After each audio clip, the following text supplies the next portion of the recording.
ABP news सर्वसामान्य जनतेचं खुलं व्यासपीठ। अकोले तालुक्यातील बारी या आदिवासी वस्ती असलेल्या गावाच्या सरहद्दीवर ठाणे नाशिक सीमेजवळ वसलेल्या महाराष्ट्राचं सर्वोच्च शिखर म्हणजे माता कळसुबाई शिखर। निसर्गरम्य वातावरण, धार्मिक श्रद्धा आणि ऐतिहासिक महत्त्व यामुळे हे शिखर हजारो भाविक व पर्यटकांचे प्रमुख आकर्षण ठरले। चैत्र आणि शारदीय नवरात्रोत्सवात तर येथे भाविकांची विशेष गर्दी होते। शिखरावर पुरातन मंदिर असून पायथ्याशी मातेचे मंदिर व सध्या जीर्णोद्धार सुरू असलेले माची मंदिर भाविकांची आस्था जपतात। बारी आणि जहागीरदार वाडी येथून शिखरावर जाण्यासाठी व्यवस्था असून माजी मंत्री मधुकरराव पिचड व छगन भुजबळ यांच्या प्रयत्नातून पायऱ्या, सीडी व विजेची सोय उपलब्ध करून देण्यात आली। मात्र अजूनही अनेक विकास कामं अपूर्ण आहेत।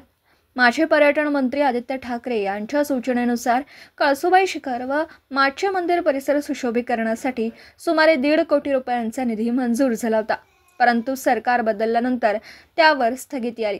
तरीही वारीगावचे माजी सरपंच व देवस्थान समितीचे विश्वस्त तुकाराम पाटील, खाडे समाजसेवक अनंत महादू घाणे तसेच माजी आमदार वैभव पिचड, माजी खासदार सदाशिव लोखंडे, आमदार किरण लहामटे, अशोकराव भांगरे यांच्यासह विविध लोकप्रतिनिधींनी विकासासाठी सातत्याने प्रयत्न केले। जाता जाता सर्व येणाऱ्या भाविकांना, पर्यटकांना आणि सर्व स्थानिकांना एक नम्र सूचना करू इच्छितो की या देवस्थानचं पावित्र्य राखावं। कुठल्याही प्रकारचं गालबोट किंवा धक्काबुक्की या आमच्या गाणेसाहेबांनी सांगितल्या पद्धतीनं कुठलाही हे होणार नाही याची स्थानिकांनी खबरदारी घ्यावी। आलेल्या भाविकांना सहकार्य करावे आणि भाविकांनी सुद्धा त्याची काळजी घ्यावी। पर्यावरणाचं संतुलन राखण्यात यावं। शिवाय आपण ज्यावेळेस मातेच्या दर्शनासाठी शिखरावर जाता त्यावेळेस आपण 1 रुपया 2 रुपये असे इतरत्र मंदिरावर टाकता। त्या बोगस पैसे टाकण्यापेक्षा रितसर इथं माची मंदिरामध्ये पावती पुस्तक ठेवले आहे की जेणेकरून तुमच्या 1 रुपयाचा 1 पैसा या मंदिराच्या जीर्णोद्धार कामासाठी त्याचा फायदा होईल आणि इतर होणारे जे घटना आहेत ते टाळता येतील। तेव्हा कृपया सर्व भाविकांना माझी पूर्ण देवस्थान मंडळाच्या वतीनं सर्व या आमच्या सर्व मित्र सामाजिक कार्यकर्त्यांच्या वतीनं आग्रहाची विनंती राहील की आपण मंदिरा शिखरावर किंवा मंदिराजवळ पैसे न टाकता कृपया रितसर तुम्ही पावती घ्या की जेणेकरून तुम्ही त्या केलेल्या 1 रुपया दानाचा उपयोग या जीर्णोद्धारासाठी आणि इतर सुविधासाठी त्याचा निश्चितच उपयोग चांगल्या पद्धतीने होईल एवढीच विनंती करतो। थांबतो आणि पुनश्च आपल्याला सर्व दर्शनासाठी आलेल्या भाविकांना पुनश्च एकदा शुभेच्छा देतो आणि विजयदशमीच्याही पण शुभेच्छा देऊन टाकतो। धन्यवाद।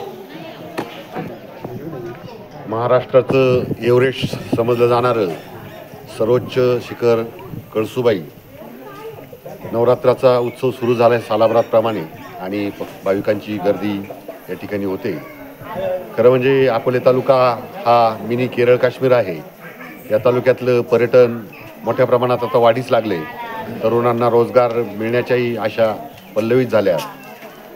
संपूर्ण भारतातून जगभरातून कळसुबाईला आता लोक यायला सुरुवात झालेली आहे आणि म्हणून या ठिकाणचं पर्यटन वाढणं, त्याला चालना मिळणं यासाठी आमचे बारीचे माननीय सरपंच तुकाराम खाडे असतील, आमचे मित्र डॉक्टर समाजसेवक आनंदजी घाणेसाहेब असतील, आमचे पिचड साहेब असतील, सर्वच प्रयत्न करतायत।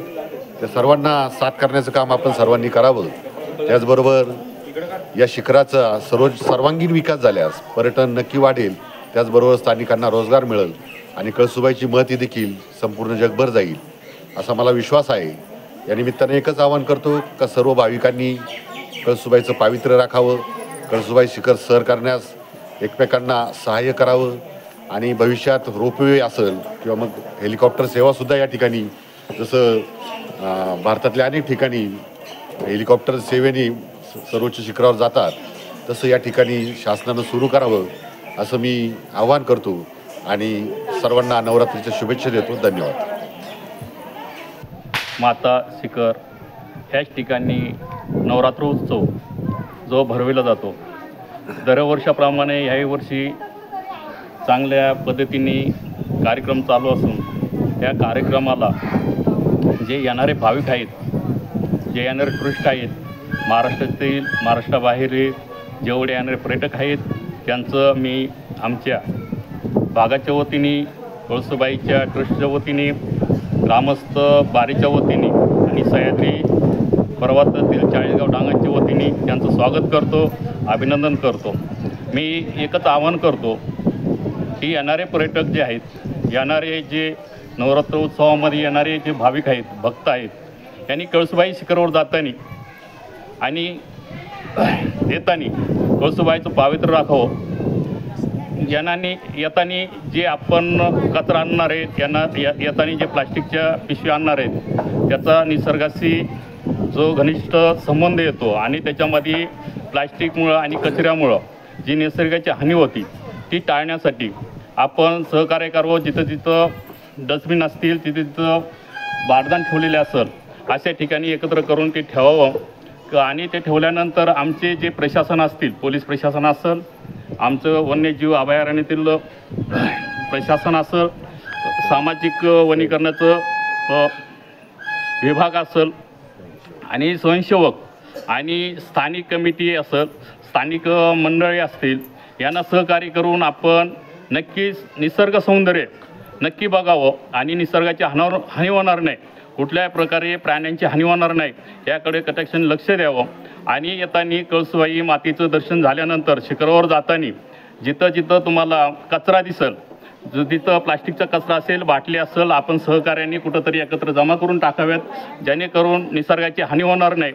यासाठी मी आवाहन करतो आणि सर्व येणाऱ्या भाविकांना आणि येणाऱ्या टुरिस्टांना मी सर्वांना एकच आवाहन करतो का आपण जाताना कुलस्वामीचं दर्शन घेतल्यानंतर उंचावर गेल्यानंतर जेव्हा खाली येतो तर येताना कमीत कमी खाली येताना कोणालाही धक्काबुक्की लागणार नाही, कोणाच्या जीविताला धोका होणार नाही अशा प्रकारे काळजी घेऊन आपण खाली यावं.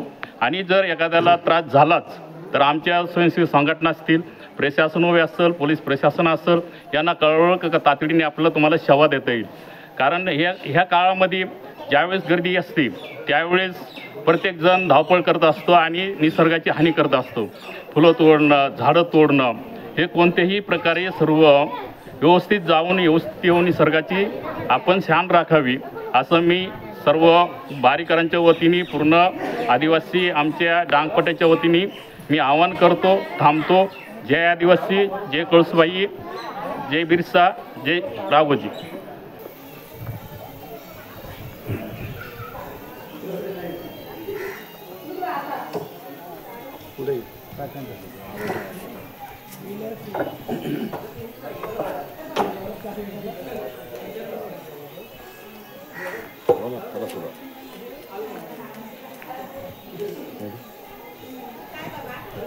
चालू असलेल्या शारदीय नवरात्र उत्सवानिमित्त माता कुलस्वामिनी कळसूबाई या मातेच्या दर्शनासाठी येणाऱ्या सर्व भाविक भक्तांचे देवस्थान मंडळाच्या वतीनं, ग्रामस्थांच्या वतीनं हार्दिक स्वागत. या ठिकाणी या देवस्थानच्या विकासासाठी गेले अनेक वर्षापासून आम्ही प्रयत्नशील असताना याकडे महाराष्ट्र शासन तसंच अनेक काही कारणामुळं या देवस्थानचा विकास रखडलेला आहे. गत काळात कैलासवासी मधुकरराव पिचड साहेब यांनी वन विभागात सांगून शिडी दुरुस्त केली आणि त्यानंतर पायरी व्यवस्था केली. परंतु या ठिकाणी अनेक काम आहेत. रस्ताही मंजूर केला वैभवभावांच्या काळात, माननीय आमदार साहेबांच्या काळात, परंतु तो रस्ता या मंदिरापर्यंत न आणता तो इतरत्र ठिकाणी वळवण्यात आला. म्हणून मी आमच्या जिल्ह्याचे पालकमंत्री विखे पाटील साहेब, माननीय आमदार वैभवभाऊ साहेब,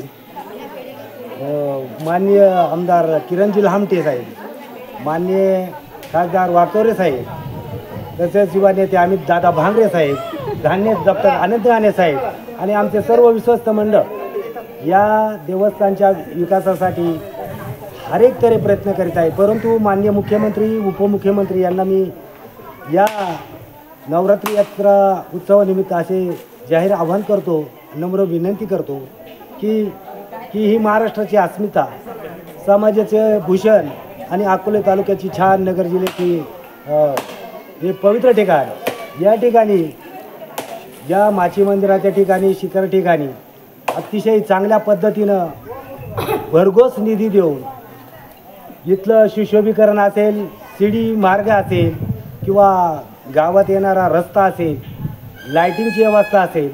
गतकाळात माननीय पिचड साहेबांनी सुद्धा लाईटिंगची व्यवस्था केली. वन विभागामार्फत सौर दिवे बसवण्यात आले, परंतु ते सौर दिवेसुद्धा या ठिकाणी नादुरुस्त झाले आहेत. तेव्हा वन विभागाने सुद्धा त्याकडे गांभीर्याने लक्ष द्यावे. शिवाय PW विभागाने हा जो गावात येणारा जो रस्ता आहे तिथं खड्डे पडलेले आहेत, जेणेकरून येणाऱ्या भाविकांसाठी, येणाऱ्या पर्यटकांसाठी इथं सुविधा कशी निर्माण होईल. इथलं कुठलंही राजकारण न करता एक समाजाची अस्मिता, महाराष्ट्राची शान या दृष्टीने सर्व राजकर्त्यांनी, पदाधिकाऱ्यांनी याकडे पाहावं आणि स्थानिकांनी सुद्धा याला कुठलंही गालबोट किंवा वेगळं या न करता सहकार्य करून या देवस्थानचा विकास कसा करता येईल याकडे लक्ष द्यावं असं मी या निमित्ताने आवाहन करतो. आणि इथल्या सुशोभीकरणासाठी माची मंदिराच्या डॉक्टर आनंद घाणे साहेब आणि सर्वच आमचे सहकारी नेते प्रयत्न करतील अशी मी अपेक्षा या निमित्तानं करतो. थांबतो. जय आदिवासी. महाराष्ट्राचे सर्वमान्य दैनिक समर्थ गावकरी अहमदनगर, पुणे, नाशिक, जळगाव, धुळे, नंदुरबार, सोलापूर, कोल्हापूर, सांगली, सातारा, मुंबई, ठाणे, पालघर, रत्नागिरी, रायगड, सिंधुदुर्ग, नांदेड, उस्मानाबाद, बीड, औरंगाबाद, नागपूर, गडचिरोली, भंडारा, गोंदिया, अकोला, यवतमाळ, बुलढाणा येथून एकाच वेळी प्रसिद्ध होणारे एकमेव दैनिक सर्वसामान्य जनतेचे खुले व्यासपीठ. संपादक आहेत विश्वासराव आरोटे. मोबाईल नंबर आहे 94 23 38 85 08. दुसरा मोबाईल नंबर 94 23 46 72 72. तिसरा मोबाईल नंबर 75 88 15 0001. वेबसाईट आहे sgavkari.com. मेल आय डी आहे akl gavkari@gmail.com.